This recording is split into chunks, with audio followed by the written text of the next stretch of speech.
오늘 본문에는 이스라엘의 중요한 세레모니, 곧 의식이 나옵니다. 가나안 땅의 첫 소산의 열매를 하나님께 바친 후 신앙을 고백하는 것입니다.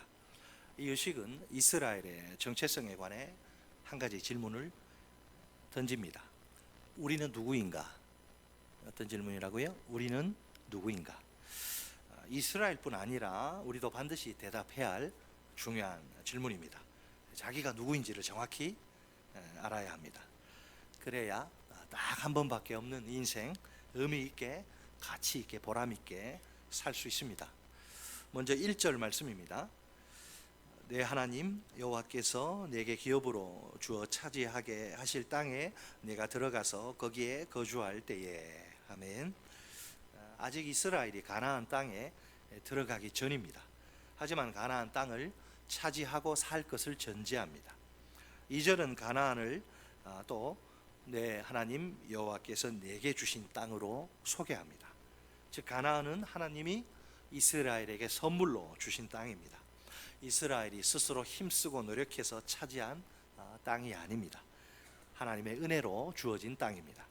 아주 오래전부터 하나님이 주시겠다고 약속하신 땅입니다. 지금은 모세가 출애굽 2세대에게, 출애굽 1세대는 여호수아와 갈렙 빼고 다 광야에서 죽고 출애굽 2세대가 이제 가나안 들어가기 직전인데, 모세가 출애굽 2세대에게 하나님의 율법을 다시 설명하는 중입니다.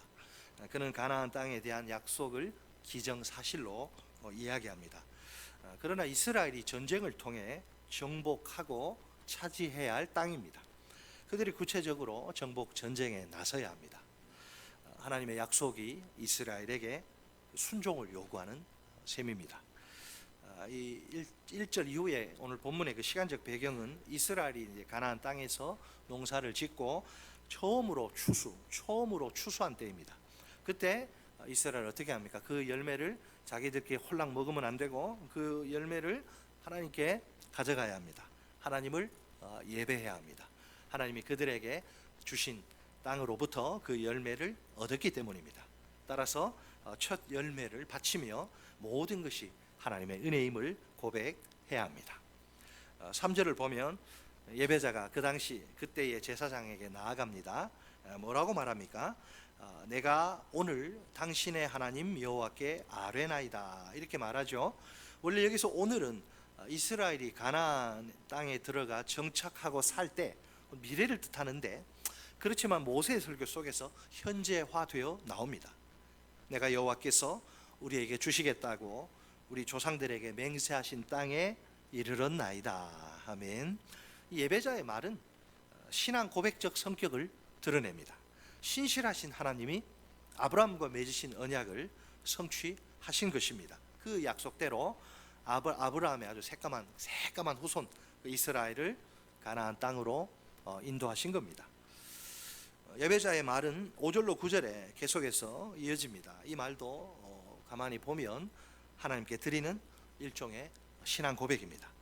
이스라엘의 역사를 짧게 요약한 구속사입니다.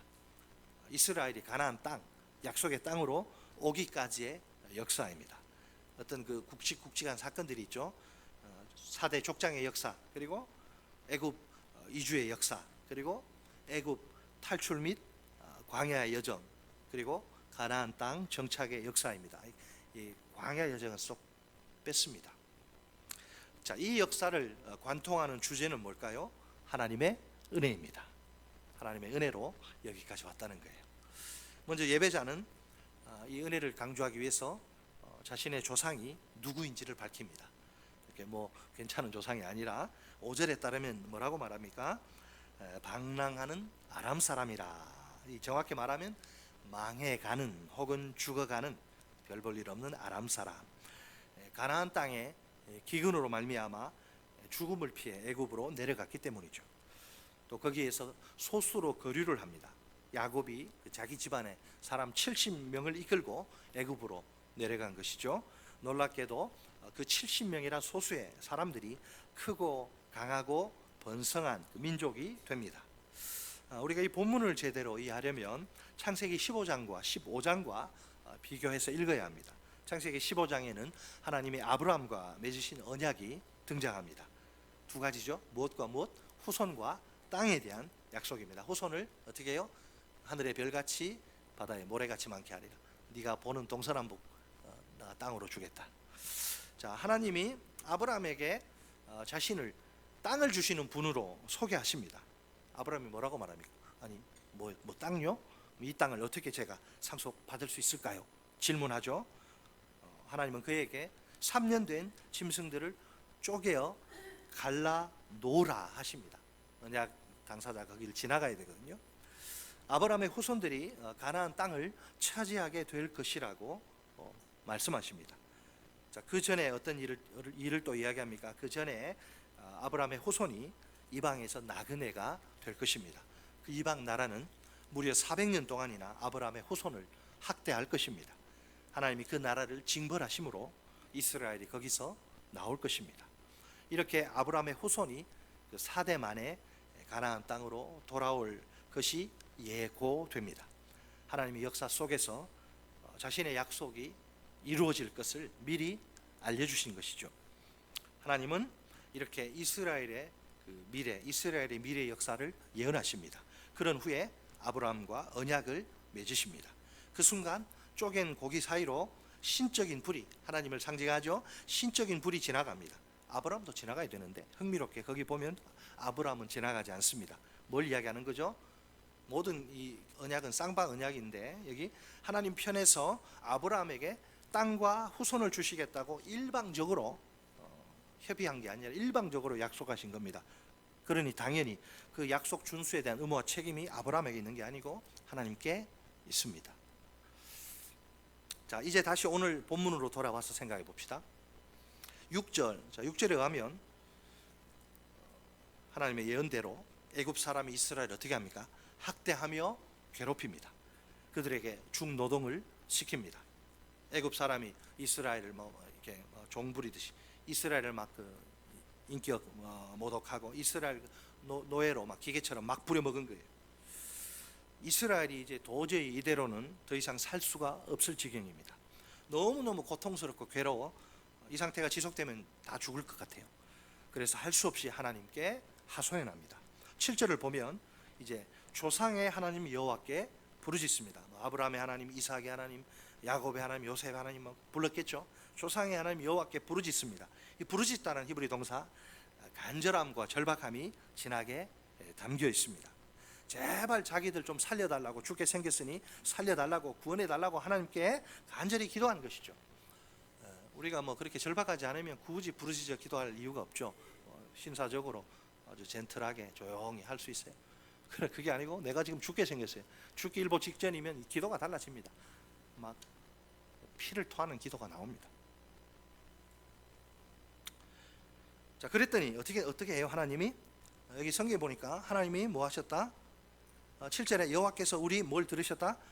음성을, 자 거기 동사, 중요한 동사 7절에 들으시고 보시고 8절에 인도하여 내시고 9절에 주셨나이다, 땅을 주셨나이다. 자, 이건데 예전에 제가 이거는 설교를 했는데 지금은 좀 다릅니다. 방향이 그들의 음성을, 소리를 딱 들으십니다.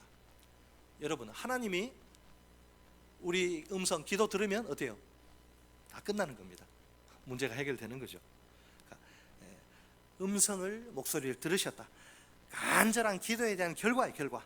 드디어 하나님이 그 기도에 응답하신 겁니다. 하나님이 그들의 기도를 들으시고 그들의 고통과 압제를 주목하십니다. 세 개의 명사가 눈에 띄는데 유사 동의어들입니다. 바로 고통과 신고, 괴로움, 그리고 압제, 억압입니다. 고통과 신고와 압제, 이스라엘이 당한 그 학대가 얼마나 심각하고 고통스러운지를 생생히 드러내는 거죠. 자, 또한 하나님의 반응을 표현하는 그 두 개 동사가 대단히 인상적인데 뭐에? 들으셨다와 보셨다죠. 여러분, 이 뭘 이야기합니까? 살아계신 하나님의 관심은 항상 자신에게, 백성에게 집중됩니다. 하나님 우리에게 관심이 많으세요? 당연히 하나님의 백성의 눈물과 고통과 괴로움을 외면하시지 않습니다. 주목하십니다. 아울러 그들의 신음에 찬 간절한 기도에 귀를 기울이십니다. 하나님의 백성인 이스라엘이 다 죽어가는, 냅두면 다 죽습니다. 다 죽어가는 그런 급박한 상황입니다. 하나님이 차마 그냥 보고 계실 수가 없습니다. 이스라엘을 살리시려고, 구원하시려고 직접 역사 속으로 뛰어 드십니다. 하나님의 구원 행동을 8절이 묘사합니다. 8절은 하나님의 구원 행동을 소개합니다. 하나님이 이스라엘을 어떻게 하세요? 드디어 그 지긋지긋한 고통의 땅, 죽음의 땅, 애굽에서 인도하여 내십니다. 무려 400년 동안, 우리는 35년 일제 식민 치하도 참 고통스러웠는데 그 10배가 넘는, 무려, 여러분 말 다 했죠. 무려 400년 동안이나 애굽의 노예로 자자손손 비참하게 살던 그들이 아닙니까? 무슨 수로 그 지독한 운명의 굴레에서 벗어날 수 있단 말입니까? 애초에 도저히 불가능한 일입니다. 그들이 죽었다 깨어나도 할 수 없는 일입니다.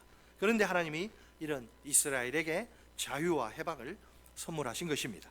이때 하나님이 어떻게, how to, 어떤 방법을 사용하셨나요? 여기 신인 동영론적 표현, 하나님이 영이셔서 묘사할 수가 없습니다. 외형을 눈에 보이지 않습니다. 묘사할 수가 없어요. 그래서 인간과 유비해서 우리가 이해할 수 있도록 인간의 모습으로 하나님을 이야기하는 거예요. 하나님의 손이 어디 있습니까? 팔이 어디 있습니까? 팔이 있는 것처럼, 그래야 우리가 이해되니까. 강한 손, 첫째 강한 손 나오죠. 하나님의 능력, 하나님의 능력을 상징적으로 보여줍니다. 출애굽을 설명할 때 많이 사용되죠. 편팔 역시 하나님의 능력을 상징적으로 표현합니다. 큰 위험, 이건 큰 무서움, 큰 위험은 큰 무서움으로, 큰 공포로, 이런 의미예요. 이적과 기사는 출애굽 때 피계, 이파, 재앙, 개, 재앙, 이재앙, 파리재앙 10개.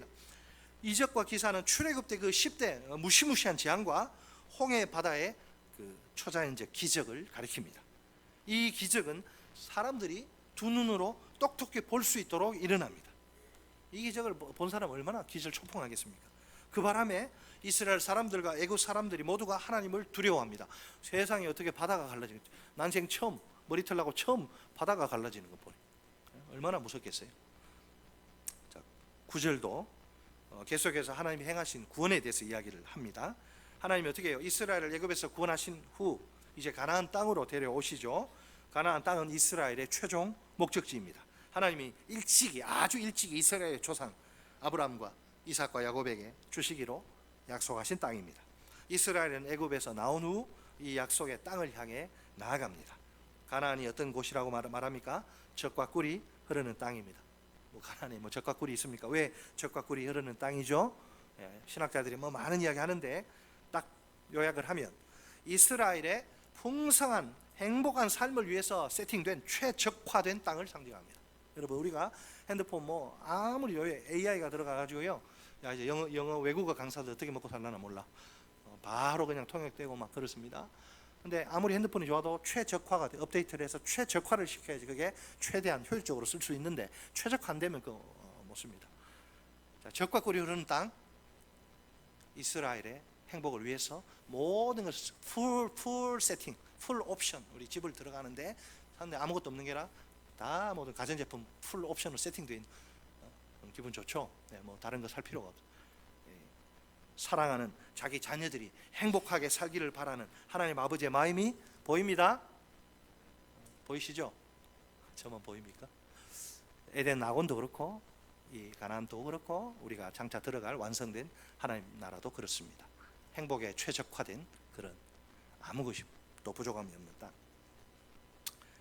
하나님의 주인이시고 통치하시니까 그렇죠. 자, 예배자의 고백, 이제 10절 고백이 이어집니다. 여호와여, 이제 내가 주께서 내게 주신 토지 소산의 만물을 가져왔나이다. 아멘. 우리가 싹 좋은 거, 제일 좋은 거 우리가 먹었습니다. 이게 아니죠. 자, 예배자가 와서 하나님의 제단 앞에 바구니를, 광주리를 놓고 이제 고백을 합니다. 우선 이스라엘의 하나님을 아도나이, 여호와라고 부르고요. 하나님이 이스라엘에게 가나안 땅을 주신 사실을 먼저 말합니다. 그리고 그 은혜로, 그 덕택에, 그 덕분에 그 땅에서 이렇게 귀한 열매가 나왔습니다. 하나님 받으십시오. 그 땅에서 나온 첫 열매를 가져왔습니다. 이렇게 이야기하는, 사실은 하나님의 은혜에 대한 신앙 고백입니다. 자기 땅 한 평 없던 이 사람들, 농사의 농자도 모두 유목민들 아니에요. 자기 땅 한 평 없던 그들에게 하나님이 가나안 땅을 주시다니요. 농사 지은 경험이 없어요. 몰라요. 이 사람들은 유목민이라 텐트 치고 살다가 양이나 그 염소, 풀 거기서 뜯어먹게 하다가 그거 없으면 텐트 걷어서 다른 데 또 목조지 찾아 떠돌이 몽고 사람들처럼. 그런데 이제 그 땅에 들어가는데 뭐 농사 해본 경험이 없잖아요. 농사 아무나 하지 않습니다. 못합니다.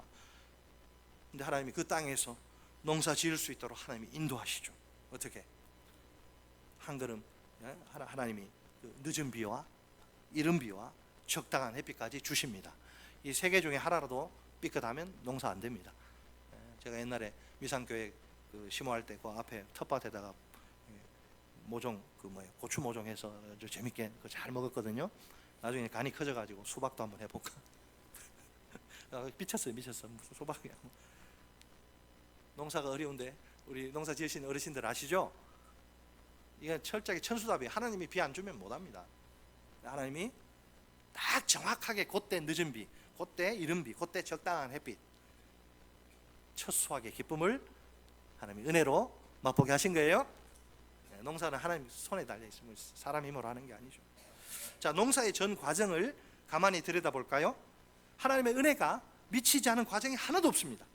처음부터 끝까지 전부 다 하나님의 은혜입니다.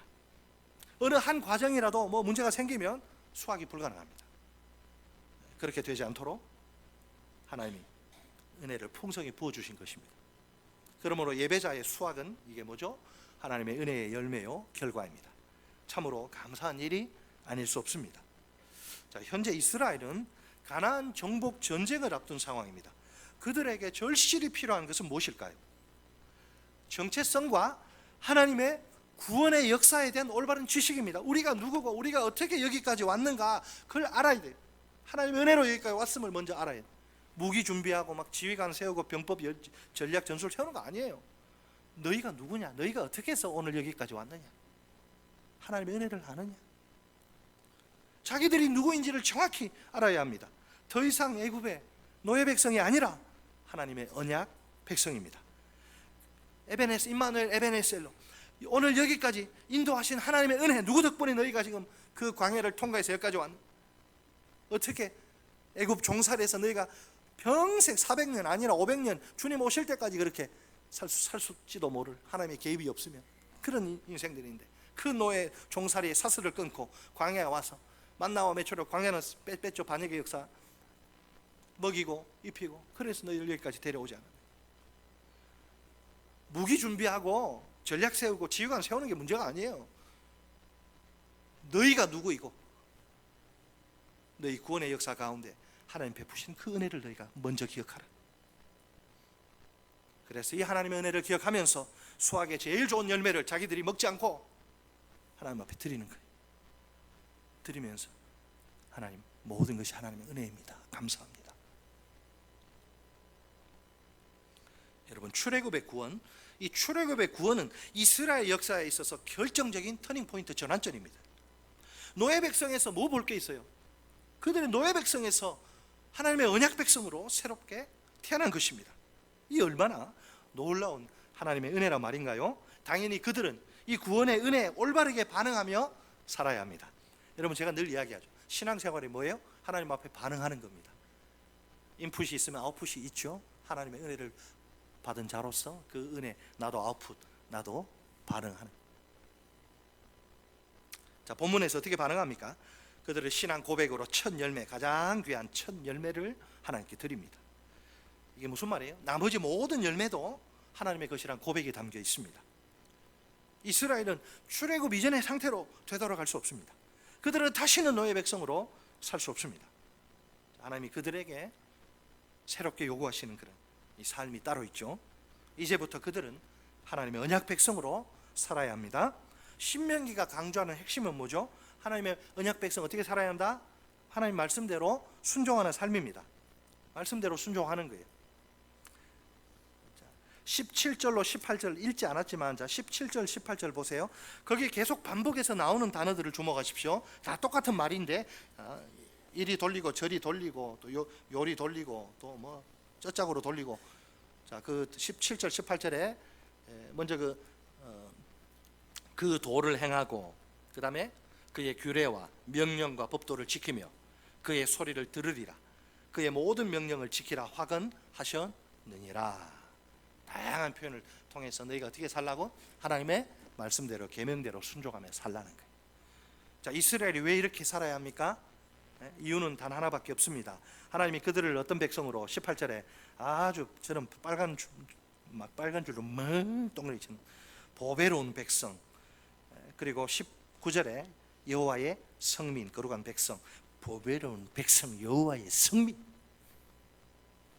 하나님이 그들을 보배로운 존귀한 백성으로, 성민 거룩한 백성으로, 천에 하나 만에 하나, 그 이스라엘보다 민족성이 좋은 민족들이 많이 있는데 하필 이스라엘을, 노예 백성을, 노예 근성이 여러분 잘 빠지지 않아요. 노예 근성은요, 이거 군대 제대한다고 민간인 안 됩니다. 군대 물을 빠져야 되죠. 노예 이거 이 400년 동안 아주 찌들었는데 얼마나 속을 많이 새기겠습니까? 더 좋은 민족만 하필 내가 너희들이 아니면 안 된다. 내가 너희들을 내 백성으로 삼겠다. 그 노예 백성을 보배로운 백성으로. 뭐가 보배로워요? 하나님이 선택해서 보배로운 거지. 보배로운 백성으로, 성민으로 구별하여 삼으셨기 때문입니다. 그들은 이제 노예 백성이 아니라 하나님의 언약 백성이요, 그분의 보배롭고 거룩한 백성입니다. 자, 오늘 이 자리에 모인 우리는 어떨까요? 이게 시대 아웃 오브 데이트, 시대 아주 뒤떨어진 이게 3,000년, 3,000 몇백 년 전의 이야기 아니에요. 이게 우리 이야기입니다. 우리에게 주시는, 오늘 저를 통해서 공동체, 우리 사명 공동체 하나님 말씀을 하시는 거예요. 자, 오늘 이 자리에 모인 우리는 어떨까요? 우리에게도 인생의 터닝 포인트가 있어요. 인생의 획기적인 전환점이 있습니다. 이게 뭘까요? 어떤 노총각, 저는 결혼입니다. 결혼 드디어 성공했습니다, 목사님. 인생의 획기적인 전환점, 그것은 salvation, 구원입니다. 내 인생 비포와 애프터, 그 구원을 통해서 예수 믿기 전과 믿은 후가 완전히 달라지는. 자, 과거에 우리 역시, 우리는 노예 종족은 아니지만 우리 역시 이스라엘 백성처럼 본질적으로는 똑같아요. 참으로 비참한 인생들이었습니다. 에베소서 2장 우리를 마귀의 종이었대요. 마귀의 종이었던 우리의 끔찍한 모습을 적나라하게 묘사합니다. 원래 우리는 허물과 죄로 죽었던 자들이었습니다. 그래서 허물과 죄 가운데 이제 그 가운데서 살 수밖에 없었습니다. 이 세상의 트렌드, 유행, 세상의 논리, 이 세상의 풍조를 따라 살았습니다. 공중의 권세 잡은 자를 따랐습니다. 추종했습니다. 곧 지금 불순종의 아들들 가운데서 역사하는 영을 말입니다. 그러니까 태어날 때부터 우리는, 기독교는 성악설입니다. 태어나면 다 악해요. 이게 천진난만하고 다 죄인이에요. 성악설입니다. 그러니까 태어날 때부터 아담과 하와의 후손은 전부 죄의 DNA를, 원죄 DNA를 갖고 나오기 때문에 태어날 때부터 진노의 자녀였습니다. 결국에는 이 죄 문제를 해결하지 못해 이 죄에 대한 심판으로 영원한 지옥 형벌에 떨어질 수밖에 없었습니다. 이 세상에서, 제가 자주 이야기하죠, 이 세상에서 아무리 성공하고 출세해도 그 마지막이 지옥이라면 어떨까요? 100년도 못 사는, 일평생 온갖 부귀영화와 권세를 실컷 누린다 해도 그 최후가 지옥의 멸망인 거예요. 아담의 후손들은 모두가, 온 우주에 여러분 이보다 더 불행한 존재가 어디 있을까요? 우리는 아무런 소망도 둘 수 없는, 둘 수 없던, 과거에 우리는 아무런 소망도 둘 수 없던 절대 절망의 인생들입니다. 스스로의 힘으로는 결코 살아날 수 없던 우리입니다. 놀랍게도 이런 우리에게 하나님의 위대한 구원이 임합니다. 허물과 죄로 죽었던 우리를 하나님이 그 은혜로 다시 살려주신 겁니다. 더욱이 예수님을 구주와 주님으로 믿는 믿음까지 우리에게 허락하십니다. 결국 그 믿음으로 우리가 구원받게 하십니다. 그 은혜에 의하여 믿음으로 말미암아 받은 구원이죠. 구원은 우리에게서 난 것이 아니라 오직 하나님의 선물입니다. 이게 흔들리면 안 돼요. 구원은 내가 남들보다 괜찮아서, 내가 하나님이 선택하면 예수 잘 믿을 것 같아서 그거 미리 땡겨 보시고, 천만에 나 다 똑같은 죄로 죽을 죄인들인데 도찐 개찐이고, 그렇죠. 50보 100보 다 똑같은 죄인들인데, 이 구원, 네가 아니면 안 된다. 넌 내 자녀 되어라. 입양한 거, 입양. 저만 입양한 게 아니라 우리가 하나님 앞에 다 입양된 자녀들. 우리가 입양은 뭐예요? 입양은 선택입니다. 애기들이 있을 때 선택하는 거예요. 내가, 하나님 마찬가지. 우리 그렇게 입양된 사람들. 바울은 에베소서 2장 5절로 6절에서 구원의 시작과 동기가 무엇인지를 확실히 선포합니다. 그 감옥에 갇혀 있는데 그가 목소리가 얼마나 감격과 흥분에 사로잡혀 있는지 모릅니다. 이런 걸 가리켜서 두자로 전율이라 그래요.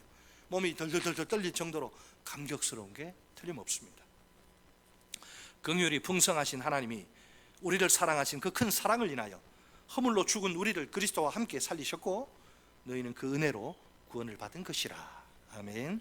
따라서 하십니다. 긍휼이 풍성하신 하나님이 우리를 사랑하신 그 큰 사랑을 인하여 허물로 죽은 우리를 그리스도와 함께 살리셨고 너희는 그 은혜로 구원을 받은 것이라. 아멘. 인간의 공로, 선함, 인간의 어떠함이 아무런 영향 미치지 못해요. 일방적인 은혜, 사랑으로. 구원의 시작, 출발은 긍휼이고 구원의 동기는 뭐죠? 사랑. 긍휼이 뭐예요? 불행을 당한 그 비참한 사람에 대해서 느끼는 그 불쌍히, 그 동정심을 가리키죠. 그를 아주 불쌍히 여기는 그런 것이 긍휼입니다. 자신을 구원할 능력이 전혀 없는 우리 죄인들이 아닙니까? 이런 죄인들의 마지막이 뭔지를 알기 때문에, 이런 자신을 구원할 능력이 없는 무능력자 우리 죄인들, 이 죄인들이 마지막 갈 곳이 어딘지를 아시기 때문에 불쌍히 여기시는 하나님 마음, 거기 가서는 안 된다 얘들아. 긍휼. 하나님 우리 죄인들의 비참한 모습을 보십니다. 매우 가슴 아파하시면서 눈물 흘리시고 찾을 때까지 찾고 또 찾아서 마침내 성공해서 우리가 하나님의 자녀가 된 거예요. 더욱이 하나님은 사랑이 풍성하신 분입니다. 도대체 하나님이 왜 우리 같은 죄인들을 구원하실까요? 우리가 얼마나 하나님 마음을, 하나님 속을 썩입니까? 우리가 그렇게 은혜 받고도 배은망덕할 때가 얼마나 많아요. 우리가 왜 이런 우리 같은 죄인들을 구원하시죠? 하십니까? 우리를 사랑하신 자기의 많은 사랑 때문에 그렇게 하십니다. 동사 사랑하다와 함께 명사 사랑이 나오는데요, 그것도 많은, 큰, 깊은 이런 단어와 함께 말입니다. 많은 사랑, 큰 사랑, 깊은 사랑. 바울은 하나님의 사랑이 얼마나 이게 위대한지를 이렇게 강조하고 싶습니다. 아니, 하나님의 신묘막측한 사랑을 최대한 드러내기를 바라는 거예요. 본질상 하나님의 진노를 받아야 마땅한 우리 죄인들이 아닙니까? 태어날 때부터 불순종의 아들들이라 어쩔 수가 없습니다. 그런데도 하나님은 이런 죄인들에게 그토록 엄청난 사랑을 베푸십니다. 참으로 온 하늘과 땅이, 온 우주가 경탄할 만큼 깊고도 넓고도 높은 사랑입니다. 주 날 구원했으니 어찌 잠잠하리, 기쁨에 찬송 부르리. 이 사랑을 여러분 아십니까? 하늘을 두루마리 삼고 바다를 먹물 삼아도 누가 죄인들 위해 자기 자식을 죽일 수가 있습니까?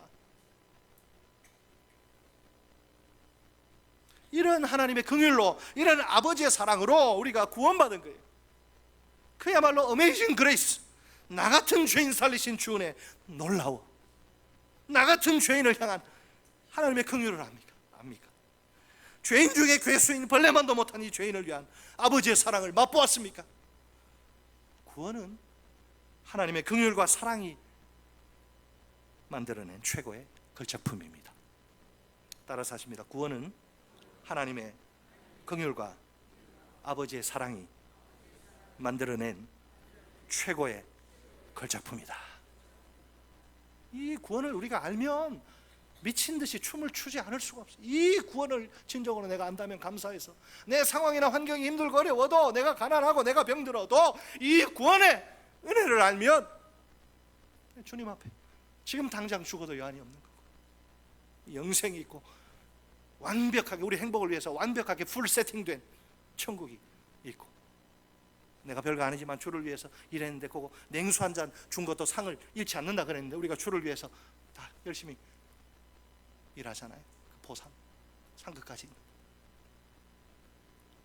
다시 한번 힘주어 강조하지만 우리는 더 이상 마귀의 종이 아닙니다. 우리의 정체는 하나님의 새 언약 백성이요, 그분의 보배롭고 거룩한 백성입니다. 우리가 그리스도 안에서 완전히 새로운 피조물로 새 것으로 태어난 것입니다. 이 얼마나 엄청난 하나님의 은혜란 말입니까? 마땅히 우리는 이 구원의 은혜에 올바르게 반응하며 종신토록 죽을 때까지 이 구원의 은혜에 올바르게 반응하며 살아야 합니다. 난 널 위해 목숨을 바쳤건만 넌 날 위해 뭘 주느냐? 뭐 올바르게 반응하는 게 뭐예요? 어떻게 올바르게 반응해야 됩니까? 우선 우리는 이스라엘처럼, 이스라엘이 우리에게 보기가 되잖아요.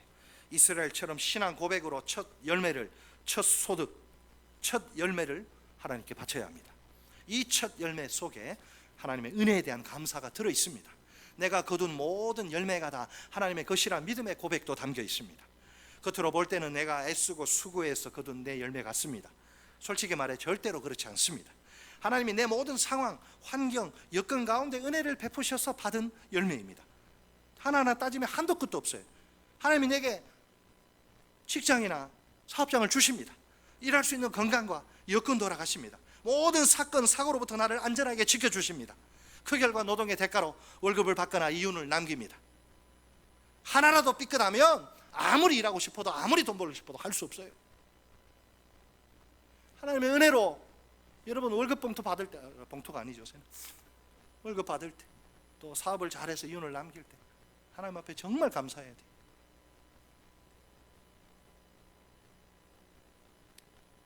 모든 것이 다 하나님의 은혜입니다. 내 소득이 전부 몽땅 다 내 것이 아니라 하나님의 것입니다.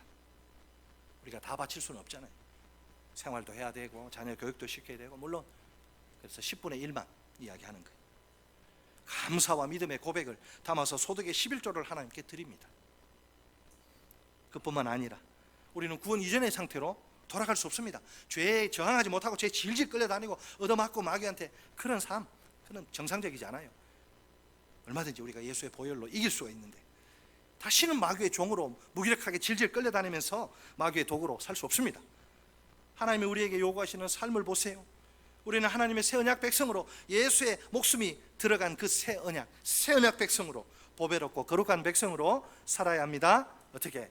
하나님의 말씀대로 순종하는 삶을 살아야 합니다. 순종이 복입니다. 순종이 복입니다. 그러나 어려운 게 순종이, 사람이 자기 생각, 자기 고집, 특히 개성이 강한 분들 순종하는데 어렵습니다. 너무나 자기 생각이 분명하기 때문에 그것과 딱 하나님이 말씀이 충돌하면 말씀 순종하기 어렵죠. 자, 끝으로 우리가 다시 처음의 질문으로 이제 돌아가 봅시다. 우리는 누구인가? 대답하시겠죠? 이제 누구라고요? 우리는 하나님의 새 언약 백성이요, 보배롭고 거룩한 백성입니다. 따라서 하십니다. 우리는 하나님의 새 언약 백성이요, 보배롭고 거룩한 백성이다. 하나님의 긍휼과 그 사랑이 폭포수처럼 풍성히 쏟아진 결과입니다. 우리가 이 위대한 하나님의 구원의 역사를 기억해야 합니다. 이 역사 가운데 담긴 하나님의 놀라운 은혜를 깊이 깨달아야 합니다. 그 엄청난 은혜에 올바르게 반응하며 살아야 합니다. 첫째, 신앙 고백으로 수확의 첫 열매, 즉 소득의 11조를 하나님께 드립시다. 둘째, 하나님의 새 언약 백성답게, 보배롭고 거룩한 백성답게 그분의 말씀대로 순종하며 삽시다. 끝으로 우리 다 함께 한 목소리로 이렇게 외쳐봅시다. 제가 먼저 문장 읽고 그 다음에 또 제가 먼저 선창하면 따라 하시면 됩니다.